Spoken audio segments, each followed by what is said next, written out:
The NNPC has clarified that its expenditure on subsidy, pipeline repairs and strategic reserves of petroleum products would explain the amount in question. But is the committee comfortable with this explanation?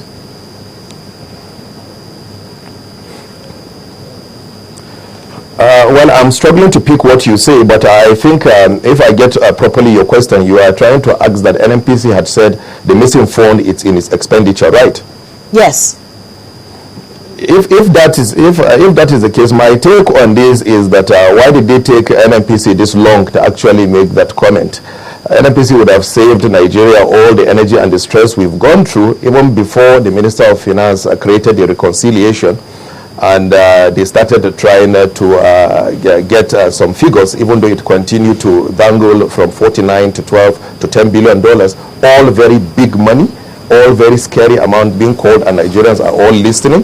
I think NNPC would have done us a lot of good, save us a lot of energy if they had told us that quite early. But again, I want to leave that because there are relevant committees of the House that usually deal with that. I'm sure they will be able to go into expenditure of NNPC to ascertain that.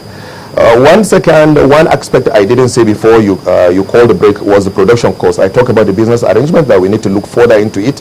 Then of course the production cost. The production cost, when you have federation, when the daily crude is sourced, of course you deduct that of joint partners, you give them.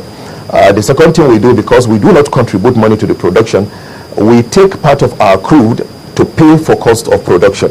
That process is quite tricky. So we need to open up that process to see how we arrive at the cost.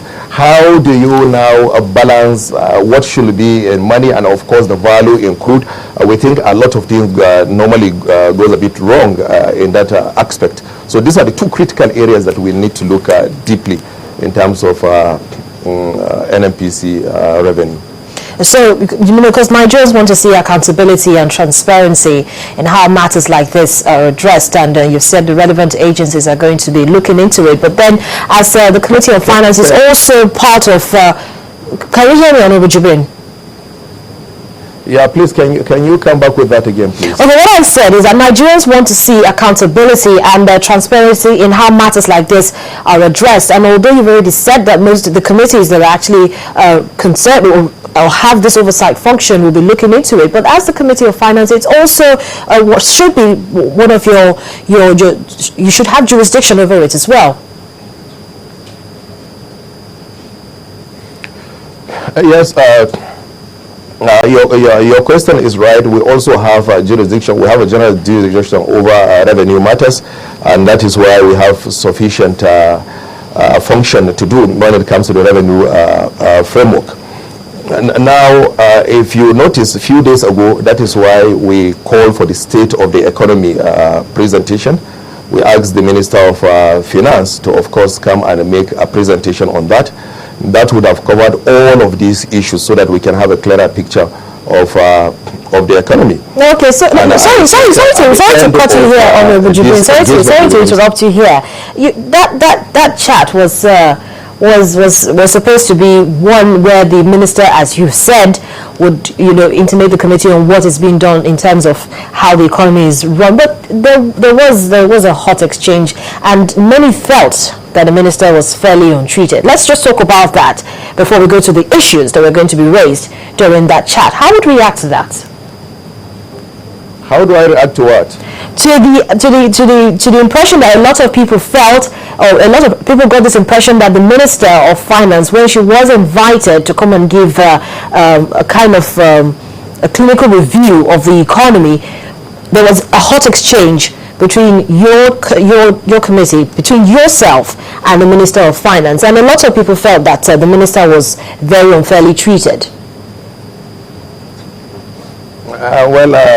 Harriet, I think I thought that you should ask us that why did we stop her from going ahead with that presentation?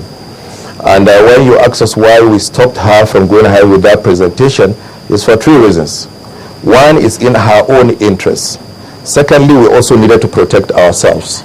And thirdly, we need to protect the institution of the House. And if you look at the clips, when the minister came into the committee room, she took time to explain how sick she was. I don't know if she's well now, but any right-thinking Nigerian, any parliamentarian, that your oversight as an agency, your chief executive, come and talk that way in the committee room, you will be a sadist to allow that person to continue that session. And so we protected her, because if she had collapsed in the course of that, we would have not done a good decision for her. Well, Honorable Jibrin, let's just take a quick look at what transpired between you and the minister, because we actually have that report. Okay, so let's, yes, so let's just quickly take a look at that video, and we'll come back and continue this conversation.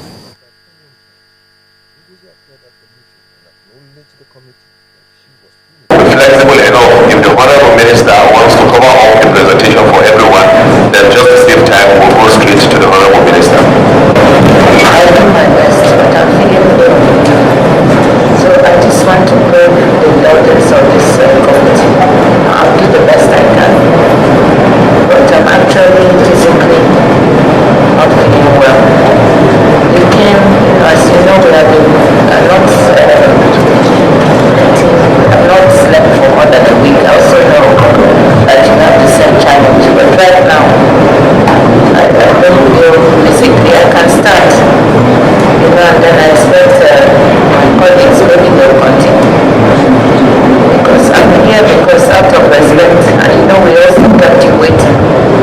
Because we finished the budget, training of the budget, and then we had to make a report to Mr. President, who had delegated us. So that's why we were a bit late. So I'll do the best I can. We want on the issue of perhaps we can start with the report on the economy. And I'll try to go along as much as I can.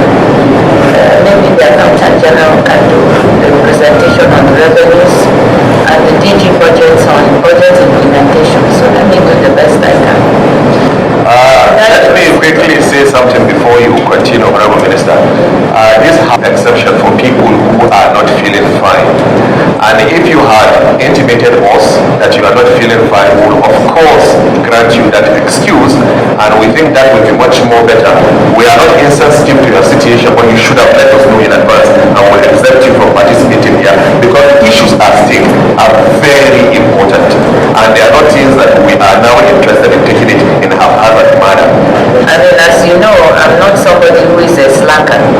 I know everybody is working hard and has been up and down, but you have never seen me come to the committee and say I'm not well. And we've said to you that we can excuse you, give you the questions that we have for you, give you time to make written submissions, then also arrange for you to come back and face the committee.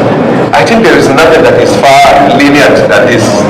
We've tried to find a way to work quite harmoniously with the Ministry of Finance. In 2013, this is the first time we're inviting the Honorable Minister to meet, because we devised means to operate in such a way that we do not need to interrupt a lot of busy schedules of public officers. So this is the first appearances before this committee. I thought it's important to put that on record. We must end this in an orderly manner with due courtesy to everybody. I have the utmost respect for the committee, and I expect respect back. As a Minister of the Federal Republic of Nigeria with two colleagues here. Now I'm happy that everybody heard what I have said. If we are enjoying an excellent relationship for 12 months, I don't know anything that has... we've just invited you simply to make a presentation on the state of the economy. The first thing you said to us, and physically you've been videotaped, you said you are not feeling, and this is how you were moving. You were almost going down. And we considered that and said, please take our questions, go and sleep in your house, write an explanation, stand by the committee in 2 weeks. After that, we will invite you when you are strong and energetic. And so, what is the fault of the committee now? No, Honorable. I think you are trying to put in some comments so that the press can catch up things that are irrelevant to this. Otherwise, I think we've given you a safe landing. You've already said you are not feeling fine. I will manage. Absolutely not. We will not accept that. Okay. Go and give us a written. But I'm here. Go and give us a written explanation. You asked at the point. I can answer the questions. I have them. Listen, you can decide what will happen only in the Ministry of Finance and perhaps the ministers you coordinate, but not in the Committee of Finance. You will go, give us a written explanation. After 2 weeks, we will take your written explanation, study it, then we will invite you for a proper engagement. That's the role of the committee. Thank you for coming. Honorable distinguished, Honorable Chair. I've ruled. I know you will, but Please, honorable members, you can wait behind for an executive session. excuse me, sorry, Honorable Chair, may I say something? This is a free country. Yes, but I've made my ruling, but you are free to say whatever you want to say. You came here, you talked about you are sick, and we thought we should sympathize with you. You hardly let me As a get partner, as a very busy person, and we've given you a safe option, and yet again, you've come back, again you are saying you are fine, you want to go ahead. We've taken a decision, please. No, excuse me, Honorable Chair, I have the utmost respect for the committee and I expect respect back. As a Minister of the Federal Republic of Nigeria with 2 colleagues here, I expect that. Well, I don't understand your definition of respect. But I don't expect to come here